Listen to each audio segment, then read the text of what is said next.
Blockbuster was beating Netflix. Then a billionaire investor fired the CEO who made it happen. 3 years later, Blockbuster was gone. This is how that happened. David Cook was not a movie person. He was a software businessman who had spent his career building inventory management systems for the oil industry.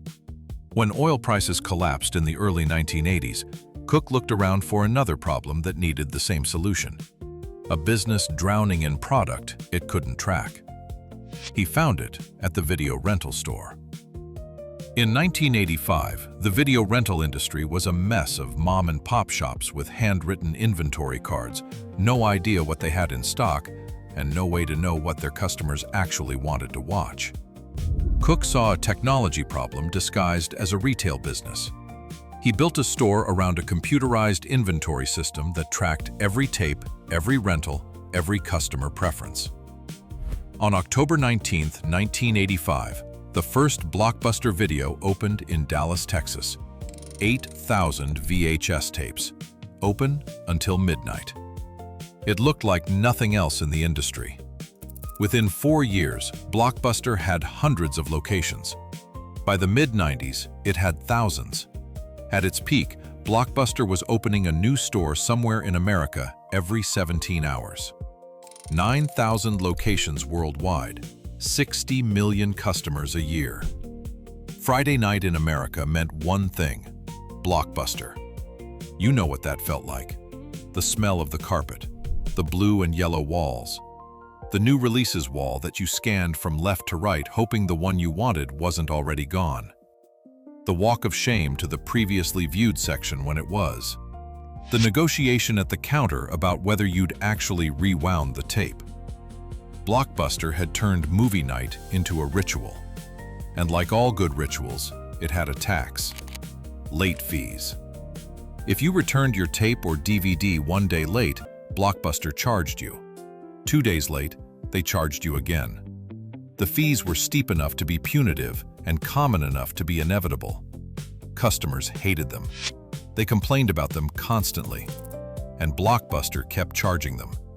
Because in the year 2000, late fees generated approximately $800 million in annual revenue. That was not a rounding error. That was 16% of the entire company's income. $800 million a year from customers who forgot to return their tapes on time. That number is the key to understanding everything that happened next. In the year 2000, 2 men flew to Dallas to meet with Blockbuster's CEO, John Antioco.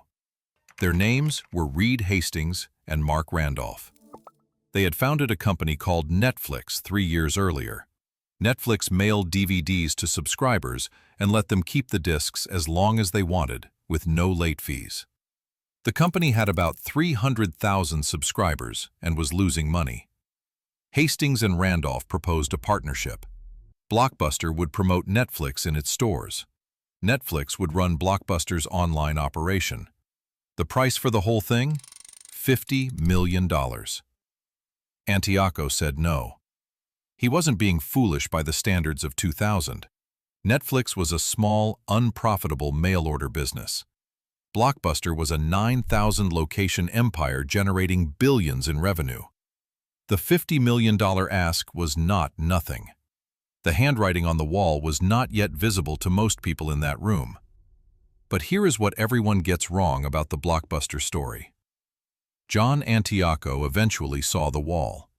By 2004, Antioco had watched Netflix grow from 300,000 subscribers to nearly 3 million. He understood what was happening. And he did something that has been almost entirely erased from the popular version of this story. He built a competitor. Blockbuster Online launched in 2004. Same model as Netflix: monthly subscription, DVDs by mail, no late fees. But Antioco added something Netflix didn't have: total access. Customers who subscribed to Blockbuster Online could return their mailed DVDs directly to any Blockbuster store and immediately swap them for a different movie in person. Netflix could not do that. Netflix had no stores. It was a genuine competitive advantage. In 2005, Icahn eliminated late fees entirely, absorbing a $400 million hit to annual revenue because he understood that the fees were driving customers away and toward Netflix. The strategy was working. By early 2007, Blockbuster Online's Total Access program was adding subscribers at a rate that alarmed Netflix. The company that everyone now remembers as the incumbent that refused to change was, for a brief and largely forgotten period, actually winning the streaming war. Then Icahn arrived. Icahn was one of the most feared corporate raiders in American history. A billionaire investor who bought significant stakes in companies, installed himself on their boards, and pushed for decisions that maximized short-term shareholder value regardless of long-term consequences. He had acquired roughly 10% of Blockbuster stock and did not like what Icahn was doing with it. Eliminating late fees had cost $800 million in revenue over 2 years. Investing in Blockbuster Online was expensive. The Total Access program was subsidized. Blockbuster was essentially paying to acquire each new subscriber at a loss, betting that long-term subscriber revenue would justify the upfront cost. These were rational long-term bets. They were terrible short-term numbers. Icahn fought Icahn at every board meeting. He publicly criticized the strategy. He called the Total Access program a disaster. He pushed relentlessly for Icahn's removal. Eventually, a dispute over Icahn's annual bonus, more than $7.6 million, which Icahn considered exorbitant after a strong year, gave Icahn the leverage he needed.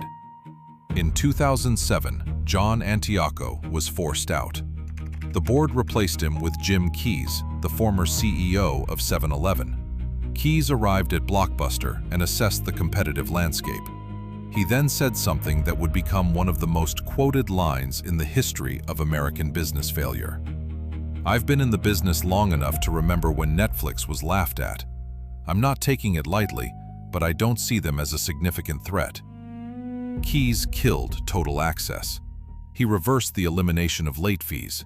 He redirected investment back into the physical stores. Every adaptation Icahn had built, every competitive advantage Blockbuster had assembled against Netflix, was dismantled in the name of returning the company to short-term profitability. Netflix added the subscribers that Blockbuster stopped fighting for. In September 2010, Blockbuster filed for Chapter 11 bankruptcy protection. Dish Network purchased the remains the following year for $320 million, less than 1% of Blockbuster's peak valuation. Dish tried to relaunch Blockbuster as a streaming service. It didn't work. By January 2014, the last corporate Blockbuster stores closed. One remained. In Bend, Oregon, a Blockbuster franchise owned by a woman named Sandy Hammonds never closed. It is, as of this recording, the last Blockbuster video on Earth. People drive hours to visit it. They take photographs in front of the sign. They rent DVDs. The Dropbox still works. Here is what the Blockbuster story actually teaches. Blockbuster did not fail because it was run by people who couldn't see the future. John Icahn saw the future clearly enough to build a product that was beating Netflix. Blockbuster failed because it had a structural addiction, $800 million a year in late fees, that made every adaptation painful, expensive, and easy to reverse. The late fees were not a moral failing. They were a financial dependency that made the right decision always feel like the wrong one. And when a CEO finally made the right decisions anyway, an investor who cared more about next quarter than next decade removed him and put someone in place who made the wrong ones. Netflix didn't kill Blockbuster. Icahn didn't kill Blockbuster. The $800 million killed Blockbuster, because a company that needs its customers to fail in order to make money has already decided, without knowing it, how its own story ends. We'll see you out there. The road goes on.